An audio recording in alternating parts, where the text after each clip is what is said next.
So hello everyone, welcome to Sisya class. This is our newly launched series. I welcome you all to this amazing series. The name of this series is Ultimate Bridge. तो ये ultimate bridge series में आप सबका स्वागत है और ये bridge है 9th क्लास से 10th क्लास तक जाने वाले बच्चों के लिए। तो अगर आप 9 से 10 तक जा रहे हो तो ये सीरीज आपके लिए बहुत बहुत ज्यादा यूजफुल है। तो मैं क्विकली आपको स्टार्ट करता हूं आज के टॉपिक से। आज पहला टॉपिक हमने लिया है आपका चैप्टर नंबर 1 ग्रेड 10 में, और ग्रेड 9 में भी आपका चैप्टर नंबर 1 हुआ करता था। आपको अगर याद होगा तो आपने रैशनल नंबर इरेशनल नंबर पढ़ा होगा। वही चीज आपको ग्रेड 10 में फिर से आ रही है, real numbers unveiled from rational basics to irrational proofs तक मैं आपको पूरा का पूरा टॉपिक कवर करवाऊंगा। तो चलो चलते हैं, आगे बढ़ते हैं। मेरे बारे में मैं बता देता हूं स्टार्ट करने से पहले।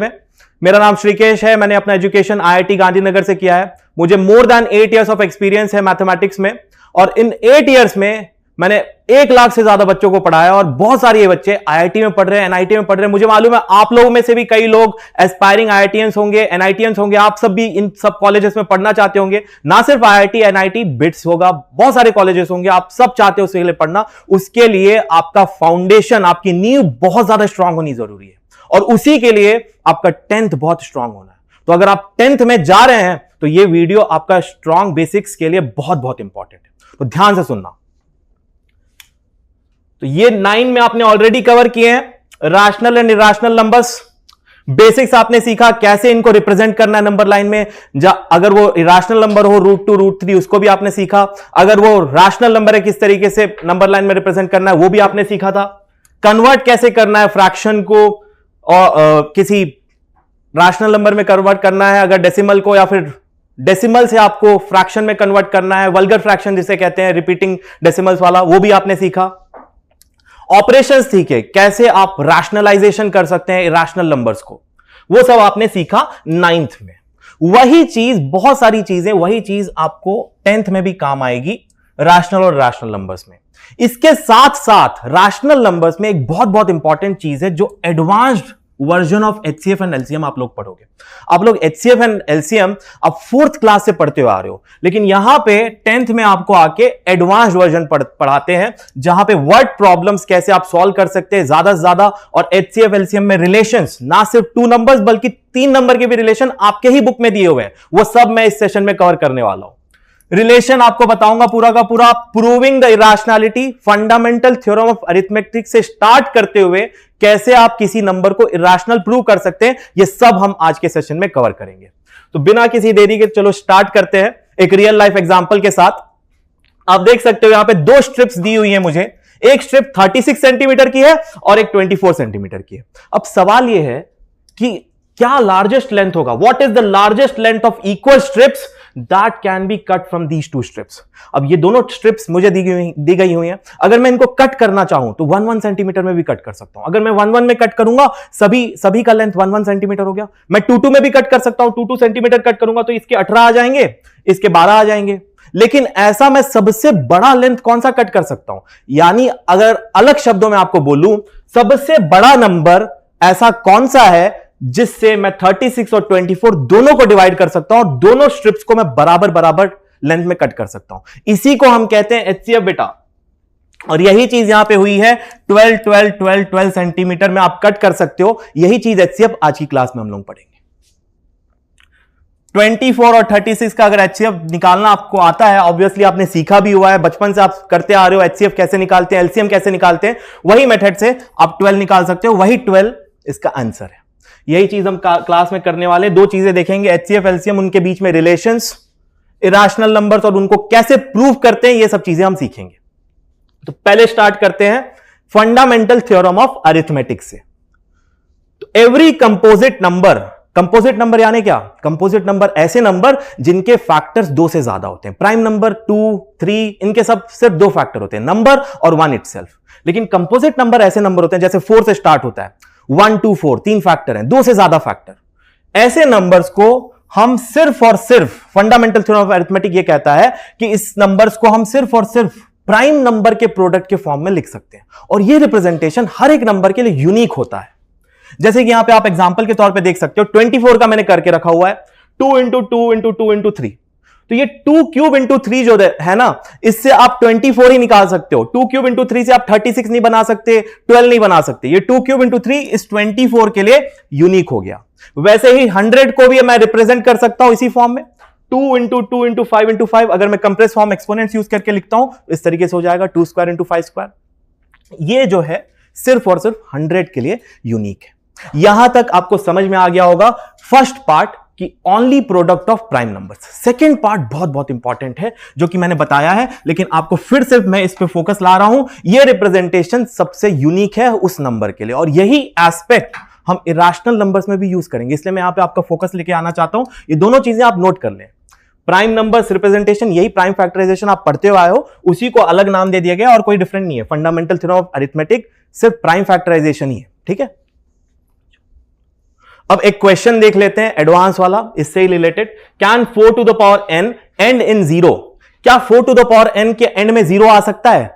चेक करते हैं कि किसी भी नंबर को 0 आने के लिए एंड में आपको क्या चाहिए। उस नंबर के मल्टीपल में या फैक्टर में, सॉरी, उस नंबर के फैक्टर में 10 आने की जरूरत है। वो नंबर अगर 10 से डिवाइड होता है तो उसके एंड में 0 आएगा, क्योंकि 10 के टेबल में हर एक नंबर 0 से एंड होते हैं, करेक्ट। तो यही कंसेप्ट हम यहां भी यूज करेंगे। तो वो कंसेप्ट के लिए 10 कैसे बनता है ये आपको पता होना चाहिए। 10 को बनाने के लिए हमें दो नंबर चाहिए। दो नंबर ये हैं 2 और 5। अगर 2 और 5 आपको मिल गए किसी भी प्राइम फैक्टराइजेशन में, यानी 10 बनाएंगे वो श्योर। अगर 10 बन गया तो 10 के कारण एंड में 0 आ जाएगा, करेक्ट। ये क्लियर है? अगर ये पक्का क्लियर है, पक्की बात है, तो हम आगे बढ़ते हैं और इसको प्रूव करते हैं। 4 टू द पावर n मैं लिख सकता हूं इस तरीके से, 2 square to the power n। Law of exponent 7 8 से पढ़ते हुए आ रहे हो आप लोग। अब इन दोनों को मैं मल्टीप्लाई कर देता हूं, ये हो जाएगा 2 to the power 2n, correct है ये। अब 2 टू द पावर 2n तक तो समझ में आ गया। सर इसके बाद क्या करें? मैं बता रहा हूं ना बेटा, नेक्स्ट ये करना है आपको, 2 इंटू 2 इंटू 2, 2n टाइम्स। कितने बार हो गया? 2n times. क्लियर है ये? अब यहां पे देखो, कई सारे बच्चे तो टाइप भी कर देंगे कमेंट बॉक्स में कि सर 5 तो है ही नहीं। वही मैं बताऊंगा नेक्स्ट आपको। यहां पे बेटा 5 ही नहीं है ना, 5 तो है ही नहीं। अगर 5 नहीं है तो 10 कैसे बनेगा सर? तो 10 नहीं बनेगा तो 0 कैसे आएगा? तो इसका आंसर है नो। वही लिखा हुआ है यहां पे, मैं पढ़ देता हूं आपके लिए। For 4 to the power n two and in 0 it's prime factorization should have at least 1 5। यहां पे तो एक भी 5 नहीं है। अगर एक भी 5 नहीं है तो 10 कैसे बनेगा? It only has 2, so no. No is the answer for this. Clear है? ऐसा क्वेश्चन आपके बोर्ड में आ जाता है कई बार, 4 मार्क के लिए आ गया, 5 मार्क के लिए आ गया, बच्चे कंफ्यूज हो जाते हैं, ये तो मैंने पढ़ा ही नहीं है। ये आपके एग्जाम्पल में दिया हुआ बेटा, एनसीईआरटी के, वहीं से उठाया मैंने। चलो अब एचसीएफ के बारे में स्टार्ट करते हैं। फंडामेंटल थ्योरम ऑफ अरिथमेटिक मेरे ख्याल से सबको क्लियर हो गया है। अब एचसीएफ पे आ जाते हैं। एचसीएफ हर किसी को पता है, बचपन से पढ़ते हुए आ रहे हो, 4th 5th से। HCF is short for highest common factor.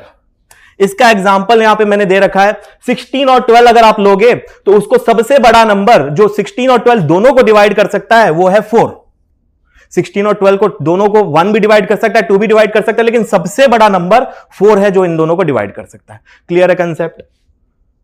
LCM ये है शॉर्ट लोवेस्ट कॉमन मल्टीपल का। इसका एग्जांपल यहां दिया हुआ है। 16 और 12 वही दो नंबर मैंने ले लिए, इन दोनों का लोवेस्ट कॉमन मल्टीपल आ जाएगा 48। लोवेस्ट कॉमन मल्टीपल यानी वो नंबर जो पहली बार दोनों के मल्टीप्लीकेशन टेबल में सबसे पहली बार आएगा। जो नंबर सबसे पहली बार आएगा उनके मल्टीप्लीकेशन टेबल में, साथ में वही नंबर सबसे छोटा भी होगा। तो एलसीएम जो है इन दोनों का क्या है? 16 और 12 का 48। अच्छा, एलसीएम है और एचसीएफ है। सर कई बच्चों को यह डाउट रहता है, एचसीएफ क्यों है, एलसीएम क्यों है? हाईएस्ट कॉमन फैक्टर बोलते हैं, लोएस्ट कॉमन फैक्टर क्यों नहीं बोलते? क्योंकि बेटा लोएस्ट कॉमन फैक्टर अगर आप निकालोगे, अगर मैं 16 और 12 का फैक्टर्स लिखता हूं तो 1 2 4 8 और 16 आ गए 16 के फैक्टर्स। 12 के फैक्टर्स आ गए 1 2 3 4 और 12। अगर आप देखोगे लोएस्ट कॉमन फैक्टर क्या है? 1। हमेशा हमेशा कभी भी फाइंड करो, कितने भी नंबर ले लो, 1 इज अ यूनिवर्सल फैक्टर। कितने भी नंबर ले लो, सबसे छोटा फैक्टर हमेशा 1 आएगा और 1 हर किसी नंबर में रहेगा। तो लोवेस्ट कॉमन फैक्टर निकालने का तो कोई मतलब ही नहीं रहा ना, हमेशा 1 आएगा लोवेस्ट कॉमन फैक्टर। इसीलिए आप हाईएस्ट कॉमन फैक्टर निकालते हो। क्लियर है? हाईएस्ट कॉमन फैक्टर अगर आप देखोगे 4 है। ठीक है। अब ऐसे ही अगर मैं आपसे पूछ दूं कि हाईएस्ट कॉमन मल्टीपल बताओ 16 और 12 का। अगर मैं 16 के मल्टीपल लिखता हूं तो 16 का टेबल लिख दूंगा। कई सारे बच्चे बोलेंगे 16 का टेबल 160 में एंड हो जाता है। नहीं बेटा, 16 का टेबल तो चलता रहेगा इन्फिनिटी तक, 48, 64 ऐसा चलता रहेगा। 12 का टेबल भी इसी तरीके से 12, 24, 36, 48, 60 ऐसा चलता रहेगा, ये भी इन्फिनिटी तक। अब इन दोनों में अगर आप देखोगे तो सबसे पहला कॉमन मल्टीपल आ गया हमारा 48, इसके बाद का कॉमन मल्टीपल भी आएगा और वो चलेगा 48 के टेबल में। ये भी बता दूं आपको, पहला कॉमन मल्टीपल जो आपको मिला उसी को आप मल्टीप्लिकेशन टेबल बनाओगे तो नेक्स्ट वाले कॉमन मल्टीपल्स आपको मिलते जाएंगे। 48 हो गया, 96 हो गया, 48 इंटू 3 थर्ड मल्टीपल हो जाएगा। इसी तरीके से आप चलते जाओगे। सबसे बड़ा कॉमन मल्टीपल बता पाओगे आप? नहीं बता पाओगे बेटा, क्योंकि कितने भी बार मल्टीप्लाई कर सकते हो, इंफिनिटी तक चला जाएगा। इसीलिए हम हाईएस्ट कॉमन मल्टीपल फाइंड नहीं करते, लोएस्ट फाइंड करते हैं 48। एक एक्स्ट्रा चीज बताई है मैंने, अगर पहला आपको कॉमन मल्टीपल मिल गया तो बाकी के कॉमन मल्टीपल्स जो हैं वो इसी के टेबल में आएंगे। ये चीज आप नोट कर लेना, पक्की बात है। चलो अब आगे बढ़ते हैं। अब मैं आपको बताता हूं फास्ट टेक्निक। आपने सीखा तो है, वो गोला बना के करते होगे आप एचसीएफ फाइंड करने के लिए, कॉमन फैक्टर्स लेते हो। उससे एक अच्छी ट्रिक बताऊंगा मैं अभी एचसीएफ और एलसीएम के लिए। एचसीएफ जो है वो product of the smallest power of each common prime factor in the numbers. Prime factorization जब आप करते हो तो जितने भी कॉमन फैक्टर निकले उनके सबसे छोटे पावर्स को सेलेक्ट करो और मल्टीप्लाई कर दो, आपको एचसीएफ मिल जाएगा। एलसीएम के लिए जस्ट उल्टा करना है। लेकिन यहां पे एक बात पे ध्यान रखना, यहां पे आप कॉमन प्राइम फैक्टर देखते हो एचसीएफ के लिए, लेकिन एलसीएम में आप हर एक प्राइम फैक्टर को सेलेक्ट करोगे। Not only common factors but every each prime factor आप सेलेक्ट करोगे, ठीक है। और इनमें से ग्रेटेस्ट पावर आपको सेलेक्ट करने, उन प्राइम फैक्टर्स को सेलेक्ट करके आपको एलसीएम बनाना है, ठीक। अब मैं बता तो दिया है, करके दिखा देता हूं, आपको बेहतर समझ में आएगा। एचसीएफ समझते हैं, जो मैंने बोला था स्मॉलेस्ट पावर सेलेक्ट करना है सिर्फ और सिर्फ कॉमन प्राइम फैक्टर का। तो अगर मैं यहां पे देखता हूं 48 का प्राइम फैक्टराइजेशन लिखा हुआ है, मैं एक बार और लिख देता हूं। 48 is equal to 2 to the power 4 into 3, correct है। 16 इंटू 3 48 होता है। 60 लिख देता हूं मैं यहां पे 2 स्क्वायर इंटू 3 इंटू 5। अगर आप देखोगे इन दोनों के प्राइम फैक्टराइजेशन में कुछ फैक्टर्स कॉमन है, कुछ प्राइम फैक्टर्स कॉमन है। जैसे कि ये 2 है, 2 कॉमन है, 3 कॉमन है। अब कॉमन वाले तो निकल गए, पहला स्टेप हो गया। दूसरा स्टेप है स्मॉलेस्ट वाला फाइंड करना। स्मॉलेस्ट क्या? स्मॉलेस्ट पावर फाइंड करना है आपको। अब स्मॉलेस्ट पावर क्या है? 2 का स्मॉलेस्ट पावर 2 है और किसमें आ रहा है? 60 में। तो ये मेरा पार्ट हो जाएगा एचसीएफ का। मैंने लगा दिया 2 स्क्वायर, 2 टू द पावर 4, अब हो गया, 2 का काम हो गया। अब 3 को ले लो, 3 का पावर 1 है, दोनों में 1 है तो स्मॉलेस्ट भी 1 ही हो गया, तो इंटू 3 कर दिया। 5 दोनों में कॉमन नहीं है तो 5 को मैं सेलेक्ट नहीं करूंगा, कॉमन नहीं है ना। तो 2 स्क्वायर इंटू 3 क्या आ जाएगा आपका आंसर? 12 आ जाएगा। 4 इंटू 3 12, तो ये आ गया आपका एचसीएफ। तो मेरे ख्याल से आप समझ गए। अगर ऐसे ही आपको 2 से ज्यादा नंबर भी आ गए, इसी तरीके से आप कॉमन निकाल के आसानी से आप सॉल्व कर सकते हो। क्लियर है? अगला चलते हैं एलसीएम। एलसीएम जो है प्रोडक्ट ऑफ ग्रेटेस्ट पावर। जैसे एचसीएफ में हाईएस्ट का उल्टा होता है, यहां पे ध्यान रखना। एचसीएफ में आप स्मॉलेस्ट निकालते हो कॉमन प्राइम फैक्टर्स का, एलसीएम के लिए आप ग्रेटेस्ट पावर सेलेक्ट करते हो हर एक प्राइम फैक्टर का, ना सिर्फ कॉमन वाला बल्कि each and every prime factor. जो चीज मैं बता रहा हूं ना, यहां पे अंडरलाइन करते हुए ये सब नोट करते जाना अपनी कॉपी पे, बहुत इंपॉर्टेंट है। एक एग्जांपल, वही एग्जांपल देख लेते हैं 48 और 60 का। So 48 है 2 टू द पावर 4 इंटू 3, 60 है 2 स्क्वायर इंटू 3 इंटू 5। अब यहां पे कॉमन मुझे नहीं निकालना, मुझे सभी फैक्टर का हाईएस्ट पावर देखना है। तो 2 है, 3 है, 5 है, तो 2 का हाईएस्ट पावर कहां है? 48 में 4 है, तो एलसीएम में 2 टू द पावर 4 आ गया। मैं लगा दूंगा यहां पे, ऐसे लगा दिया 2 टू द पावर 4। अब 3 का हाईएस्ट कहां है? 3 का हाईएस्ट और स्मॉलेस्ट एक ही है सर, यही 1 है ना। तो 1 को सेलेक्ट कर दो, एक को छोड़ दो, एक 3 को सेलेक्ट कर दिया। 5 एक ही में है लेकिन मेरे को सेलेक्ट तो करना पड़ेगा, कॉमन नहीं, हर एक को सेलेक्ट करना है, तो 5 को भी मैंने सेलेक्ट कर दिया। अब इसको मैं मल्टीप्लाई करूंगा, 16 इंटू 3 48, 48 इंटू 5 आ जाएगा 240। क्लियर है? ऐसे ही अगर आप 3 नंबर भी आ गए तो 3 नंबर का भी कर लोगे। अभी आगे वाले क्वेश्चंस में देखते हैं। तो कंसेप्ट यहां तक क्लियर है। 3 चीजें हमने देख ली। पहला चीज मैंने दिखाया आपको फंडामेंटल थ्योरम ऑफ अरिथमेटिक। कोई भी कंपोजिट नंबर सिर्फ और सिर्फ प्राइम नंबर्स को मल्टीप्लाई करके लिखा जा सकता है और ये रिप्रेजेंटेशन यूनिक होती है। उससे आगे बढ़ते हुए हमने एचसीएफ और एलसीएम को रिकैप किया और ये दो टेक्निक सीखे, एचसीएफ कैसे फाइंड करते हैं प्राइम फैक्टर से और एलसीएम कैसे करते हैं। अब आगे बढ़ते हैं, कुछ क्वेश्चंस देखते हैं। क्वेश्चंस देखने से पहले मैं तो भूल ही गया था, ये वेरी इंपॉर्टेंट रिलेशन बेटा, ये तो सबसे इंपॉर्टेंट है, स्टार्ट में बताया था, ये तो बताना ही पड़ेगा आपको। वेरी इंपॉर्टेंट रिलेशन, कोई भी दो नंबर के लिए मैं प्रूव करके दिखा देता हूं, यहां पे लिखा हुआ है, ये स्लाइड आपको मिल भी जाएगी डिस्क्रिप्शन में, आप देख लेना, ये मैं अपलोड भी करवा दूंगा। तो 48 का ये प्राइम फैक्टराइजेशन, 60 का प्राइम फैक्टराइजेशन लिखा हुआ है। एचसीएफ आ जाएगा 2 स्क्वायर इंटू 3, एलसीएम बन गया मेरा 2 to the power 4 into 3 into 5। अगर मैं एचसीएफ और एलसीएम को मल्टीप्लाई कर देता हूं, 48 और 60 के एलसीएफ और एचसीएम को मैंने मल्टीप्लाई कर दिया, तो 2 स्क्वायर इंटू 3 इसका एचसीएफ हो गया, एलसीएम हो गया 2 to the power 4 into 3 into 5। अगर स्लाइट रीअरेंज करूं ना, अगर मैं इस 5 को इसके साथ ले आऊं, 2 square into 3 into 5, orange colour कर रखा है, इसको मैंने साथ में ले आया, ये ब्लू वालों को साथ में ले आया, 2 टू द पावर 4 इंटू 3। अगर ध्यान से देखोगे तो 2 टू द पावर 4 इंटू 3 क्या है, 48 है, 48 का प्राइम फैक्टराइजेशन है। ये 2 स्क्वायर इंटू 3 इंटू 5 क्या है, 60 का प्राइम फैक्टराइजेशन, तो बन गया ना 48 इंटू 60। तो इससे रिलेशन क्या आया, ये नोट करो, ये इंपॉर्टेंट रिलेशन है। एचसीएफ और एलसीएम, कोई भी दो नंबर्स के अगर एचसीएफ और एलसीएम को मैं मल्टीप्लाई करता हूं तो मुझे हमेशा उन दोनों नंबर का प्रोडक्ट मिल जाएगा। तो इससे अगर आपको एचसीएफ दिया हुआ है उस क्वेश्चन में दो नंबर्स का और दो नंबर्स दिए हुए हैं, आप प्राइम फैक्टराइज करने मत लग जाना, तुरंत ये रिलेशन यूज करना, LCM is equal to product by HCF कर देना, मल्टीप्लाई करना दो नंबर को और डिवाइड कर देना एचसीएफ से, आ गया आपका आंसर।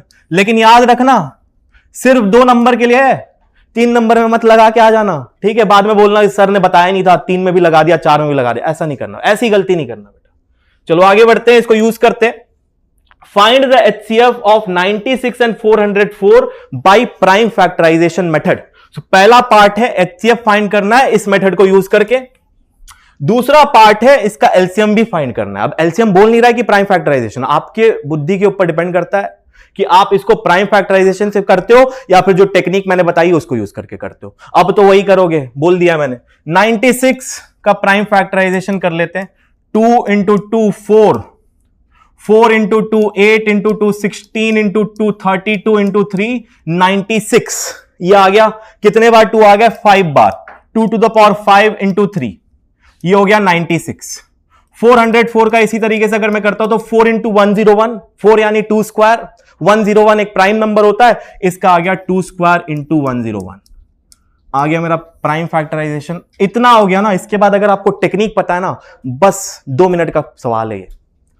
96 और 404 का एचसीएफ निकालने के लिए मुझे सिर्फ और सिर्फ कॉमन फैक्टर देखने हैं। कॉमन फैक्टर सिर्फ और सिर्फ 2 है, मेरा फोकस 2 पे रहेगा, 3 और 101 से मेरा कोई लेना देना नहीं। 2 5 2 2। अब लोएस्ट स्मॉलेस्ट देखना है, हाईएस्ट कॉमन फैक्टर फाइंड करना है तो स्मॉलेस्ट पावर देखना है। स्मॉलेस्ट पावर हो गया भाई मेरा 2 स्क्वायर, 2 स्क्वायर कर दिया मैंने, 4 आ गया मेरा आंसर। इसके बाद अब यहीं से करने लग जाओगे तो टाइम लगेगा, इससे अच्छा आप क्या करो, एलसीएम और एचसीएफ का रिलेशन यूज करो। अब रिलेशन क्या है, मैं इसको हटाता हूं, एचसीएफ आ गया 4, यहां तक नोट कर लेना, स्क्रीनशॉट लेना, मैं इसको हटाने वाला हूं, ठीक है। बैक में जाके पॉज करके इसको वो ले लो, ठीक है। अब मैं इसको हटाता हूं, एचसीएफ मेरा आ गया है 4, ठीक है। एलसीएम इंटू, वी नो, हमको पता है कि एलसीएम और एचसीएफ दो नंबर के अगर हो तो दोनों का प्रोडक्ट और एलसीएम और एचसीएफ का प्रोडक्ट सेम होता है। एलसीएम और एचसीएफ में इंटू कर देता हूं, इज इक्वल टू प्रोडक्ट, ये रिलेशन है। लेकिन दो नंबर के लिए दो नंबर है, दोनों में वैलिड है। एलसीएम मुझे पता नहीं, मुझे निकालना है, into 4 is equal to 96 into 404, ये आ गया। अब एलसीएम हो जाएगा, ये 4 से 101 बार चला जाएगा, 96 इंटू 404 डिवाइड बाई 4, 101 आ गया। किसी बच्चे को कोई दिक्कत है तो हमारे शिष्या क्लास ऐप में जाके बूस्टर कोर्स करे, ये पूरा आपको समझ में आ जाएगा बहुत सही से, ठीक है। अब आगे वाली जो चीज है ना, ये तो आपको कहीं और मिलेगी ही नहीं, ये हमारे ऐप में ही है और हमारे चैनल में अगर आप फॉलो करते हो तो आपको ये वाली ट्रिक पता होगी। 96 इंटू 101, अभी कई सारे बच्चे क्या करेंगे, स्कूल वाले जो पढ़ रहे हैं ऐसे करने लगेंगे, 101 इंटू 96 ऐसे। ये नहीं बेटा, यहां पे जिसने देखा ना इस चैनल पे या फिर हमारे ऐप में देखा है, वो ये करेगा ही नहीं, वो डायरेक्ट लिख देगा 9696 और आप देखते रह जाओगे, अरे ये कैसे कर दिया यार, इसने कैसे कर दिया। तो ऐसे नहीं किया, वो यहां पे पढ़ के गया था या फिर हमारे से पढ़ के गया था किसी से, इसलिए उसने ऐसे किया। ठीक है, आप देख सकते हो चैनल में खुद से। 9696 कोई भी नंबर को मैं बता देता हूं, कोई भी नंबर को 101 से अगर आपको मल्टीप्लाई करना है, कोई भी 2 डिजिट नंबर, तो आपको जस्ट उसको रिपीट कर देना है। 96 96 हो गया। ठीक है, ऐसे अगर आपको और ट्रिक समझने हैं ना, 1001 से मल्टीप्लाई कैसे करते हैं, इंटू 99 कैसे आसानी से करते हैं, स्क्वायर रूट कैसे आसानी से निकालते हैं, आप डाउनलोड करो शिष्य आप, उसमें आप 29 रुपीज पे करो, बूस्टर कोर्स देखो, आपको समझ में आएगा बहुत अच्छे से। चलो आगे बढ़ते हैं। अब देखते हैं find the HCF and LCM. 3 number आगे लो भाई, 3 नंबर आगे, 3 नंबर का भी क्वेश्चन आ गया। अब 6 का, 72 का, 120 का, तीनों का मैं प्राइम फैक्टराइजेशन कर देता हूं। 6 का हो जाएगा 2 इंटू 3, 72 का हो जाएगा भाई 18 इंटू 4 होता है, तो 2 इंटू 2 4 हो गया, 4 इंटू 2 8 हो गया, 8 इंटू 3 हो गया 24 इंटू 3 हो गया मेरा 72। क्लियर है? 2 2 जा 4, 2 जा 8, 3 जा 24 इंटू 3 हो गया 72। अब 120 का हो जाएगा 2 2 जा 15 इंटू 8 होता है, 2 2 जा 4, 2 जा 8, 8 बना दिया मैंने 2 इंटू 2 इंटू 2 करके। अब 15 बना देता हूं 3 इंटू 5 करके। क्लियर है? आ गया। इस तरीके से आप मन में ही सोच के बना सकते हो। आप 10th में आ गए हो, आप ऐसे मत करना वो इस तरीके से, फिर बाकी लोग सोचेंगे ये क्या कर रहा है। ये 6 7 में करते हो आप लोग, 10th में आके ऐसा करोगे क्या? मन में सोचो, 8 बना दो, 8 को 2 इंटू 2 इंटू 2 कर दो, 15 बन गया, 3 इंटू 5 हो गया काम। ये सब नहीं करना।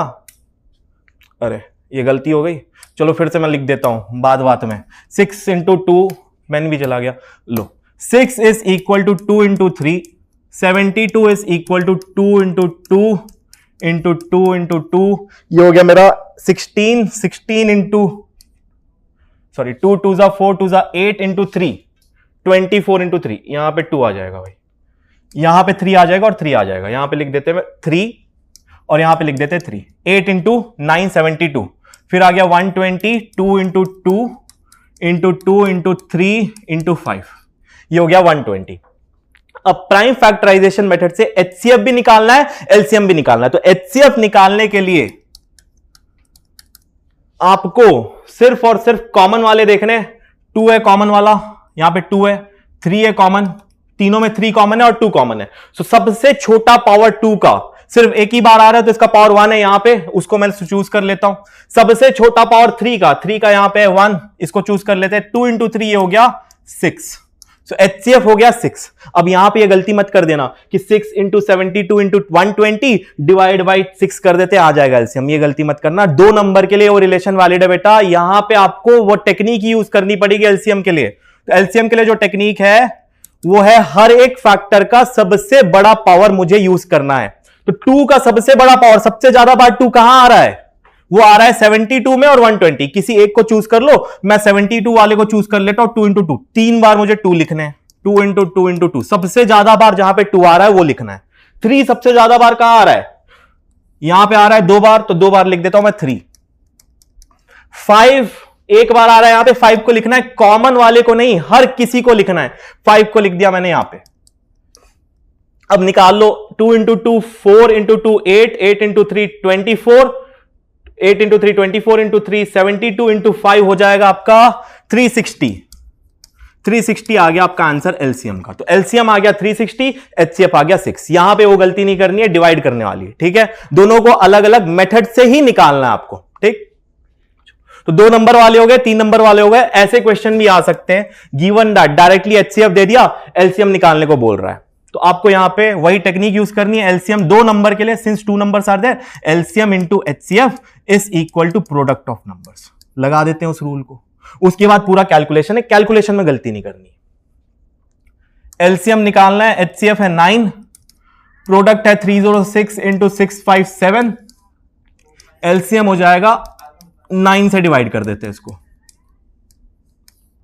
डिवाइड कर दिया, 9 3 जा 27, 3 बच गया, 9 4 जा 36, 657 इंटू 34, 657 इंटू 34 कर लेते हैं। 4 से मल्टीप्लाई कर लो, 4 इंटू 7 28, 2 कैरीड, यहां पे 2 आ जाएगा, 2 कैरीड, यहां पे हो गया 26, 3 7 जा 21, 17, 1 कैरीड 19, ये हो गया 8, ये हो जाएगा 3, ये हो जाएगा 3, फिर हो जाएगा 2, फिर हो जाएगा 2, 2 2 3 3 8, यहां लिख देता हूं 22338 इसका एलसीएम है। क्लियर है?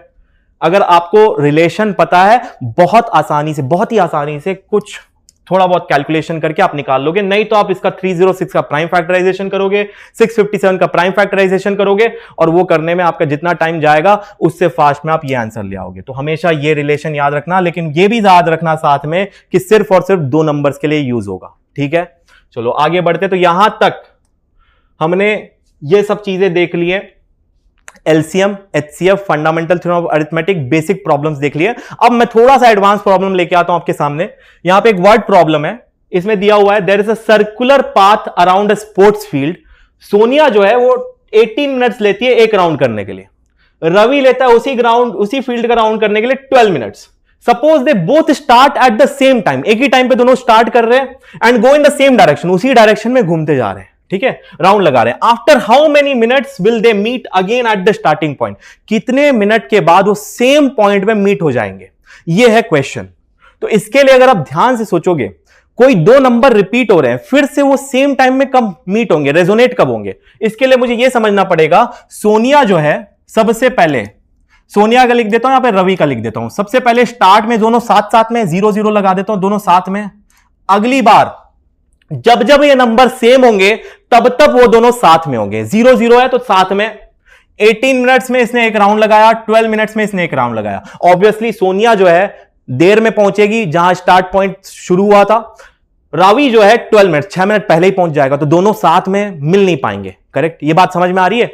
सोनिया जो है 18 मिनट लेट पहुंचेगी, रवि जो है 12 मिनट में ही क्रॉस कर लेगा, पूरा राउंड लगा लेगा, 12 मिनट में ही वहीं पहुंच गया।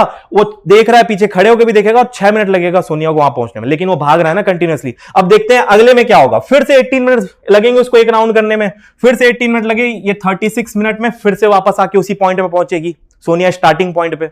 अब रवि जो है 12 मिनट्स में पहुंचा, गोल लगाया, उसी राउंड में पहुंचा, फिर 12 मिनट और हो गए, 24th मिनट में फिर आके वहां पहुंचा। ठीक, तो 24th मिनट में आके वहां पहुंचा, फिर उसके बाद 24 हो गया, इसके बाद फिर 36 हो जाएगा।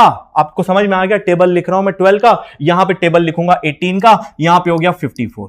अगर आप देखोगे कब नंबर मेल खा रहे हैं, कौन से टाइम पे दोनों स्टार्टिंग पॉइंट पे हैं, कौन से टाइम पे।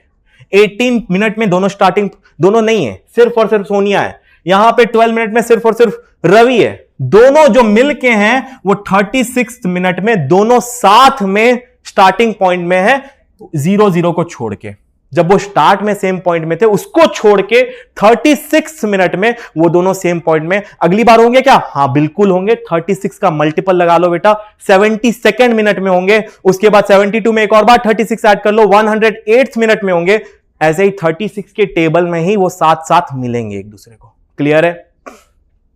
तो यहां पे क्या किया, कभी भी एक चीज लर्निंग है आपके लिए, कभी भी कोई भी वर्ड प्रॉब्लम में आपको दिखता है कि रिपीटिशन हो रही है नंबर्स की, अगर नंबर्स की रिपीटिशन होती है तो वहां पे आपको ध्यान रखना है कि आपको एलसीएम यूज करके ही पता लगेगा कि नेक्स्ट बार कब से वो चीज साथ में रिपीट होगी। एलसीएम यूज करके ही पता लगेगा कब से वो चीज साथ में रिपीट होगी। क्लियर है?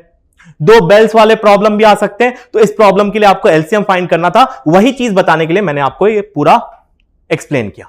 अब एलसीएम फाइंड कर लेते हैं। एलसीएम फाइंड करना आपको आता है, 18 और 12 का एलसीएम फाइंड करना है। 18 और 12, 18 का एलसीएम है, 18 का प्राइम फैक्टराइजेशन है 2 इंटू 3 इंटू 3, 2 3 जा 6 इंटू 3, 18, 2 2 जा 4 इंटू 3, 12। अब एलसीएम होता है हर एक नंबर का हाईएस्ट, सबसे ज्यादा बार कहां आ रहा है, यह आ रहा है 2 बार, तो इसको मैं लिख लूंगा 2 इंटू 2। यह आ रहा है यहां पे 2 बार, इसको मैं लिख लूंगा 3 इंटू 3। आंसर आ गया 4 इंटू 3, 12 इंटू 3, 36 एलसीएम है। नेक्स्ट बार जब वो साथ में मिलेंगे 36 मिनट में वो साथ में मिलेंगे। क्लियर है ये चीज? क्लियर है? तो किस तरीके से क्वेश्चंस को सॉल्व करना है इंपॉर्टेंट है। मैं आपको यहां पे फिर से लिख देता हूं कीवर्ड्स। रिपीट जब भी होगा, रिपीट हो रही हैं जो चीजें, कब अगली बार रिपीट होंगी साथ में, वहां पे आप एलसीएम फाइंड करोगे। सर आपने एलसीएम का तो बता दिया, एचसीएफ का बताओगे कि नहीं? बेटा रुको, बता रहा हूं आपको। एचसीएफ के लिए कीवर्ड है अरेंजमेंट। जब भी कहीं पे कुछ अरेंज हो रहा है, अरेंजमेंट हो रही है चीजों की, वहां पे आप HCF निकालोगे। अरेंज हो रही कुछ चीजें कितने बार में अरेंज होंगी, सबसे कम बार में कैसे अरेंज कर पाओगे, या फिर सबसे ज्यादा स्टार्ट में मैंने आपको बताया था किसी चीज को डिवाइड करना है, अरेंज करना है, डिवाइड करना है। इन सब सिचुएशंस में अरेंजिंग, डिवाइडिंग, यहां पे आप हाईएस्ट कॉमन फैक्टर निकालोगे, क्योंकि फैक्टर का मतलब डिवाइजर होता है। जहां पे डिवाइड हो रहा है वहां पे आपको डिवाइजर निकालना पड़ेगा, जहां पे रिपीट हो रहा है वहां पे मल्टीपल्स निकालने पड़ेंगे। क्लियर है ये चीज? रिपीट है कीवर्ड एलसीएम का। अरेंजमेंट और डिवाइड अगर दिख रहा है आपको क्वेश्चन में, आपको समझ में नहीं आ रहा है क्या करना है, मल्टीप्लाई करना है, वहां पे आपको HCF पक्की बात है निकालना पड़ेगा। ये बात नोट कर लो, स्क्रीनशॉट ले लेना, इसका अपने मार्जिन के ऊपर लिख कर रख लेना। चलो अब यहां तक अपने रैशनल नंबर्स में जो एडवांस्ड कंसेप्ट है, HCF के, एलसीएम के, फंडामेंटल थ्योरम ऑफ अरिथमेटिक है, ये सब हमने कवर कर लिया है। क्लियर? अब आ जाते हैं इरेशनल नंबर्स पे। इरेशनल नंबर्स वो नंबर्स होते हैं जो P बाई क्यू फॉर्म में लिखे नहीं जा सकते। अब rational numbers P by Q form में लिखे जा सकते हैं, ये सब चीजें आपने ऑलरेडी 9th में पढ़ रखी हैं। P बाई क्यू यानी P और Q इंटीजर्स होते हैं, जीरो नहीं हो सकता क्यू, क्योंकि जीरो से डिवाइड नहीं कर सकते। ये सब चीजें आपने पढ़ रखी है। और एक और स्पेशल थिंग हम लोग यूज करेंगे, अगर आप P और Q को सिंप्लीफाई करते जाओगे और दोनों के बीच का हाईएस्ट कॉमन फैक्टर 1 हो जाता है तो वो दोनों को प्राइम हो जाते हैं। क्लियर? ये सब चीजें हम आगे यूज करेंगे, इसलिए मैं आपको अभी ब्रीफ कर दे रहा हूं इस चीज के बारे में। So can not be represented in form of P by Q. ऐसे नंबर कौन से हैं? √2 को मैं क्या न्यूमरेटर बाई डिनोमिनेटर लिख सकता हूं? नहीं लिख सकता। √2 होता है 1.732, नंबर रिपीट होते जाते हैं। कोई बता सकता है? कमेंट में आप बताना, मैं बता देता हूं आपको। आप कमेंट में टाइप करके बताना, मैं नहीं बताता। आप वीडियो देख के कमेंट में टाइप करना इरेशनल नंबर्स का डेसिमल एक्सपेंशन कैसा होता है। कैसा होता है यानी रिपीट होता है, टर्मिनेट हो जाता है, या फिर नॉन टर्मिनेटिंग कुछ होता है। आप लिख के बताओ, मुझे नहीं पता, मैं बताऊंगा नहीं, आप लिख के कमेंट करके बताना। ठीक है? √3 होता है 1.732, 1.414 ये होता है, सॉरी √3 है ये। √5 का 2.03 इस तरीके से होता है। पाई 3.141 इस तरीके से होता है। ई होता है 2.706, ऑयलर्स नंबर भी कहते हैं इसको। लोगैरिथम्स में यूज होता है, नेचुरल लोगैरिथम। अब आगे बढ़ते हैं। अब यहां पे आपको जनरली जो क्वेश्चंस आते हैं इरेशनल नंबर से, आपने रैशनलाइजेशन तो पूरा आपने प्रैक्टिस कर लिया 9th में। 10th में आपसे एक्सपेक्ट किया जाता है एक लेवल अप, आपको प्रूव करना है कि कोई भी इरेशनल नंबर इरेशनल क्यों है।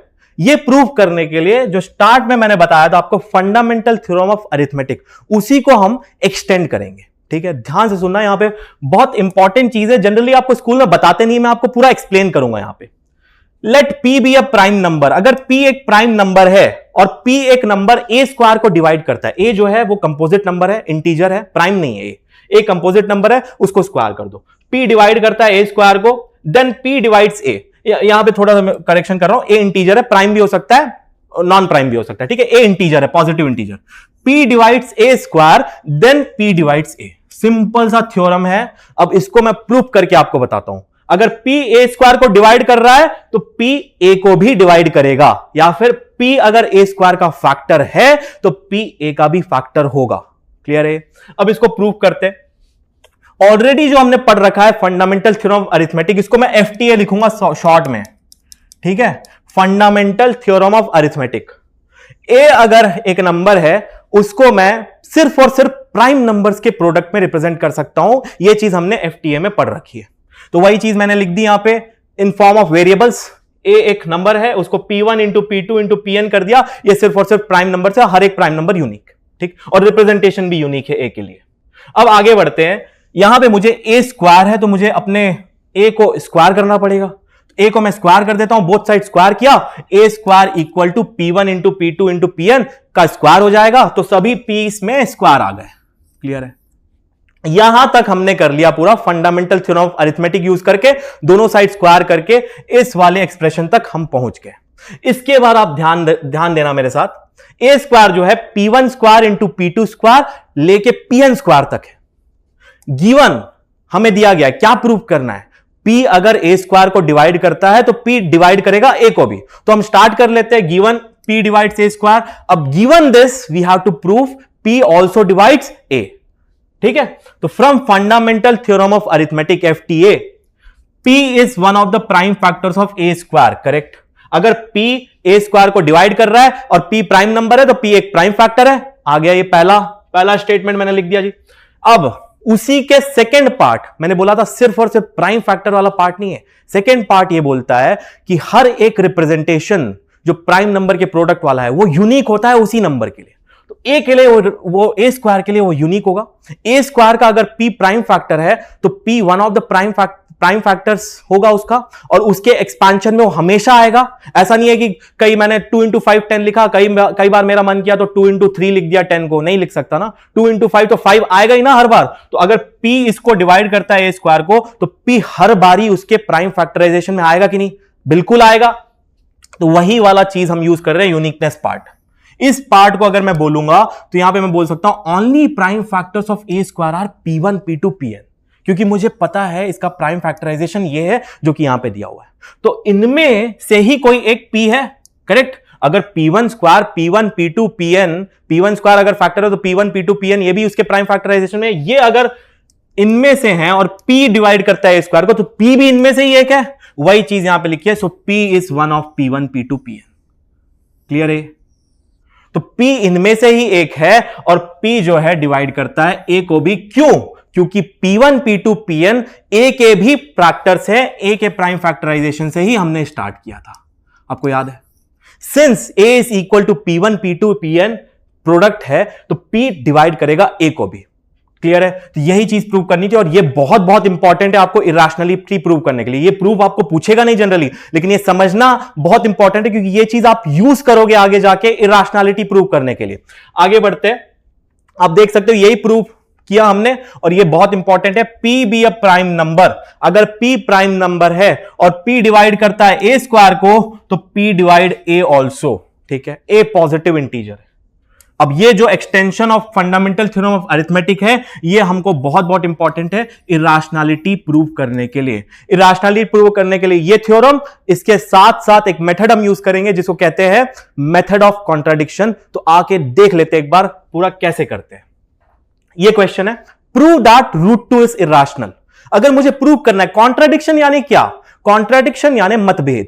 अगर मैंने कोई चीज चूज कर ली, उस चीज को कोई चीज कॉन्ट्राडिक्ट कर रही है तो मैंने जो चूज किया था वो चीज गलत है, वो चीज गलत प्रूव हो जाएगी। वही चीज हम यूज करेंगे। तो पहले मुझे प्रूव करना है √2 इरैशनल है, तो कॉन्ट्राडिक्ट करने के लिए मैं चूज कर लूंगा कि √2 रैशनल है। चलो बोल लेते हैं √2 रैशनल है। तो अगर आगे जाके कॉन्ट्राडिक्ट हो जाता है तो √2 रैशनल का अपोजिट क्या होता है? इरैशनल आ जाएगा। वही है मेथड ऑफ कॉन्ट्राडिक्शन और उसी को मैं यूज करूंगा यहां पे प्रूव करने के लिए। ध्यान से सुनना, √2 is rational irrational. So let's say √2 is rational. अगर √2 रैशनल है, अगर √2 रैशनल है तो √2 p/q फॉर्म में लिखा जा सकता है कि नहीं? बिल्कुल। तो √2 इज इक्वल टू p/q, मैं ऐसा लिख देता हूं यहां पे। जहां पे अब यहां पे बहुत इंपॉर्टेंट सी चीज है, ये मेरा स्टैंडर्ड फॉर्म है बेटा। और स्टैंडर्ड फॉर्म में जो लोगों ने सही से पढ़ा होगा, 8 9 आप पढ़ते हुए आ रहे हो, 10th में अभी आ रहे हो ना, तो आपको पता होना चाहिए कि स्टैंडर्ड फॉर्म ये होता है जहां पे सिंप्लीफाइड फॉर्म होता है और p और q न्यूमरेटर और डिनोमिनेटर को प्राइम होते हैं। को प्राइम यानी उनका हाईएस्ट कॉमन फैक्टर 1, और ज्यादा आप कैंसिल नहीं कर सकते, यानी 2/3 और कैंसिल कर सकते हो क्या? नहीं कर सकते हो। 4/15 कोई कॉमन फैक्टर है 4 और 15 में? नहीं है। 9/15 हां है, 3 है।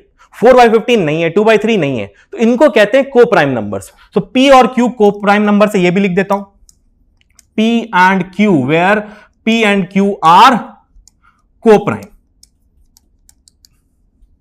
यानी इनका सिर्फ और सिर्फ एक ही कॉमन फैक्टर है जो कि 1 है। यही मेरा बेसिस है। ये बहुत बहुत क्रिटिकल है। कई सारे बच्चे सोचते हैं √2 रैशनल है, उसको ले लेते हैं, ये चीज भूल जाते हैं। को प्राइम लिखना बहुत इंपॉर्टेंट है बेटा, क्योंकि आगे जाके यही कॉन्ट्राडिक्ट हो जाएगा हमारा। जब ये कॉन्ट्राडिक्ट होगा तो हमारा जो अजम्पशन था वो भी कॉन्ट्राडिक्ट हो जाएगा और हम प्रूव कर पाएंगे कि इरैशनल है। ठीक है, अब आगे हम क्या करते हैं, दोनों साइड में स्क्वायर करूंगा। √2 is equal to p/q, squaring both the sides I will get 2 is equal to p²/q²। अब क्रॉस मल्टीप्लाई करते हैं, मुझे मिल गया 2q² is equal to p²। इसको मैं इक्वेशन नंबर 1 लिख लेता हूं और इसको देखकर कई सारे बच्चे बोलेंगे 2 जो है p² को डिवाइड करता है, या फिर 2 जो है p² का फैक्टर है।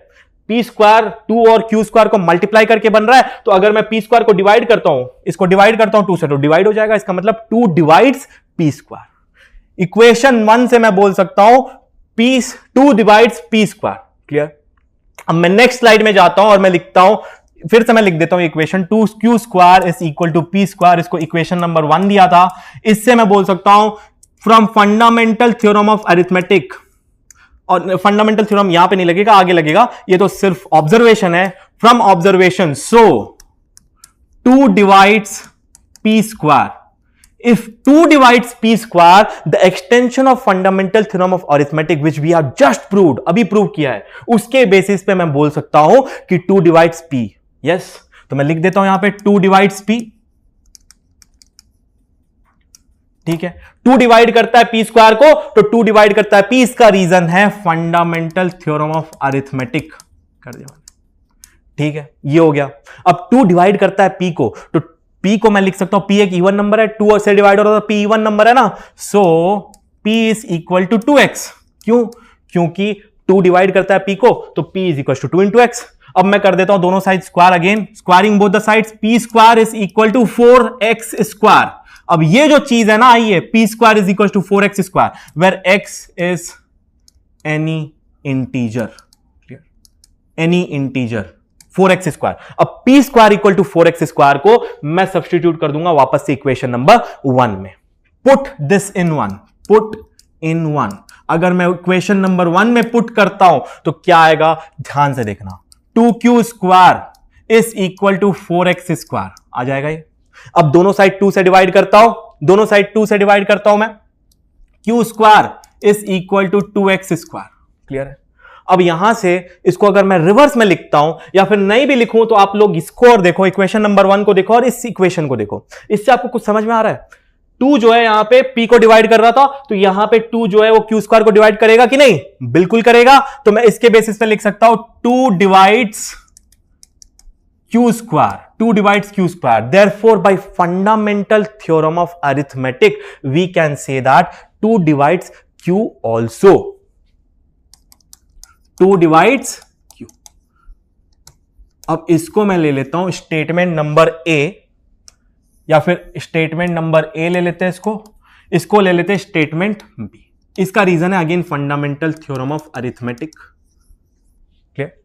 सो स्टेटमेंट ए और स्टेटमेंट बी देखो, 2 p को भी डिवाइड कर रहा है, 2 q को भी डिवाइड कर रहा है। इससे आपको क्या पता चलता है?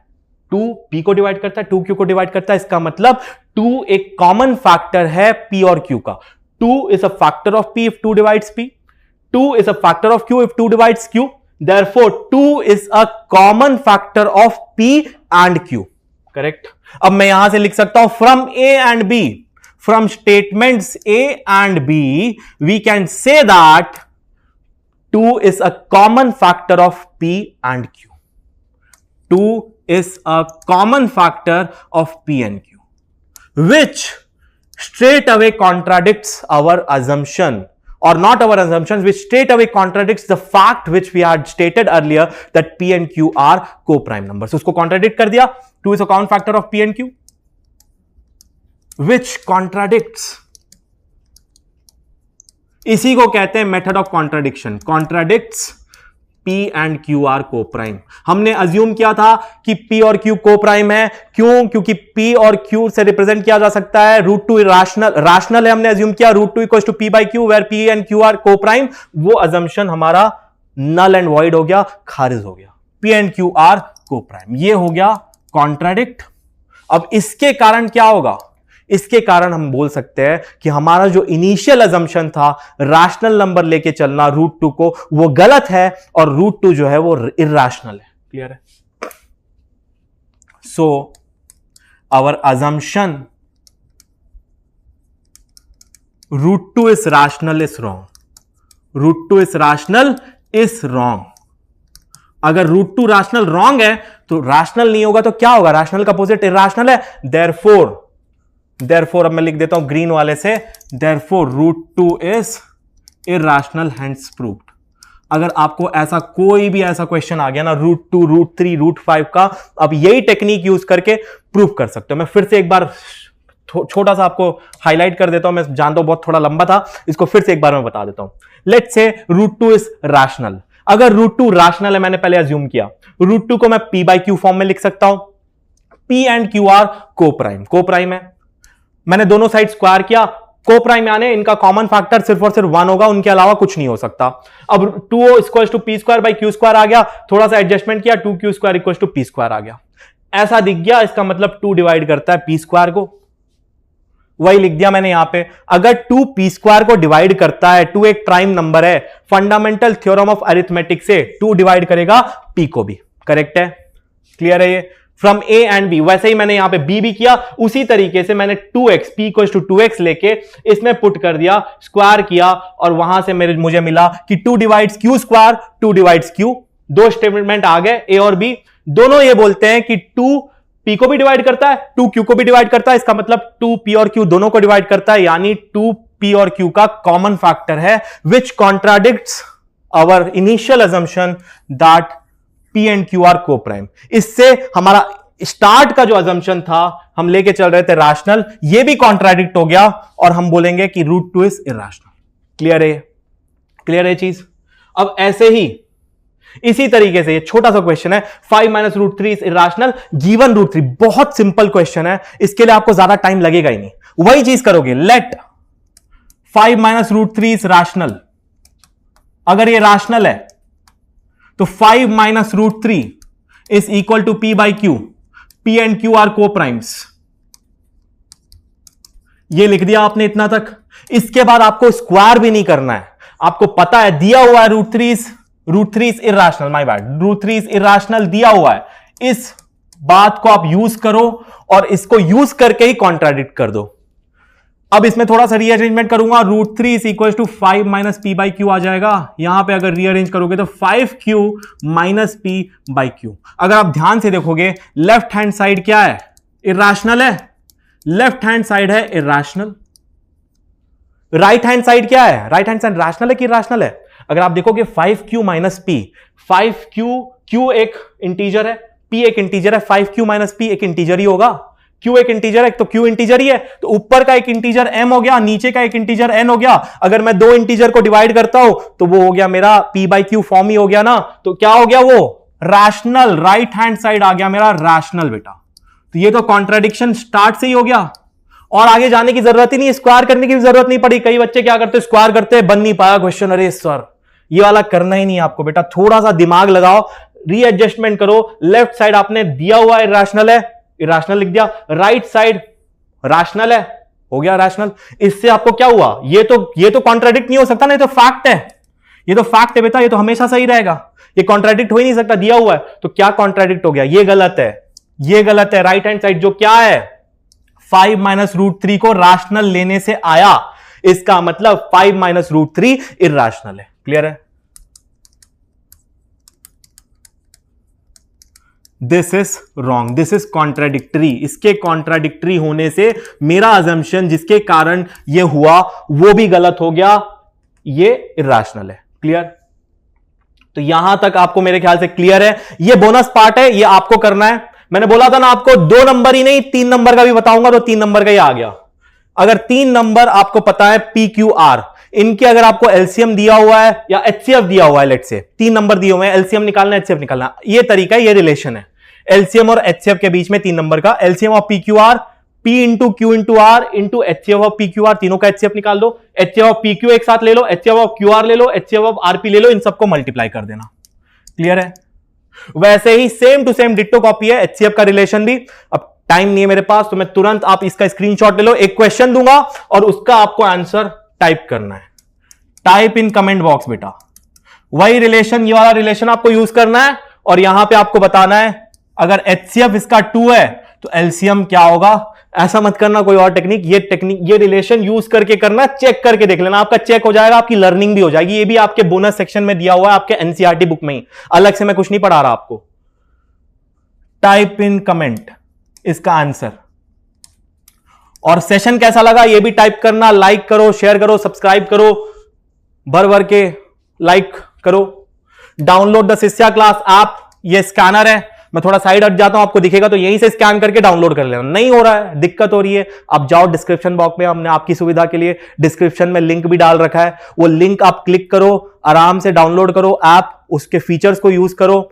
शिष्या क्लास में जो एक बूस्टर कोर्स चल रहा है उसमें एनरोल करो, 7 डेज का जो चल रहा है, क्विक लर्निंग इन 7 डेज, IIT NIT के टीचर है आपके लिए, उनसे आप सीखो, नए नए ट्रिक्स जो मैंने आज यूज किए वो सब भी आपको सीखने के लिए मिलेंगे, और आगे जाके आप और एक्सप्लोर करो। हमारे लॉन्ग टर्म कोर्सेज भी हैं, उनको भी आप एक्सप्लोर करिए प्लीज। और जितना ज्यादा हो सके शेयर करो, लाइक तो करना है। कई सारे बच्चे आते हैं देख के चले जाते हैं, लाइक भी नहीं करते, शेयर भी नहीं करते, सब्सक्राइब भी नहीं करते। ये गलत है बेटा। मैं देख रहा था पिछले बार यूट्यूब टीम के साथ हमारे बैठा हुआ था, मैंने देखा बहुत सारे व्यूज तो हैं लेकिन सब्सक्राइबर काउंट बहुत कम है। मैंने देखा लाइक कम कर रहे हैं बच्चे, मैंने देखा शेयर नहीं कर रहे हैं, मैंने देखा सब्सक्राइब नहीं कर रहे हैं। ऐसा क्यों है बेटा? सब्सक्राइब करो, बटन पे क्लिक करो, साथ में घंटी बजा के जाना ऐसे, ये वाली, और लाइक करना है, शेयर भी करना है पक्के से, ठीक है। चलो इसी बात पे मैं थैंक यू बोलता हूं आप लोगों को। और नेक्स्ट सेशन हम लोगों का है, बहुत सारे हमने सेशंस प्लान किए मल्टीपल लैंग्वेजेस में, एक ही नहीं, तेलुगु में भी आएगा। जो बच्चे तेलुगु में बात करते हैं उनके लिए तेलुगु के लिए, जो बच्चे इंग्लिश में सुविधा समझते हैं उनके लिए इंग्लिश में भी सेशन है। तीनों लैंग्वेज में सेम सेशन फिर से आएगा। So very thank you.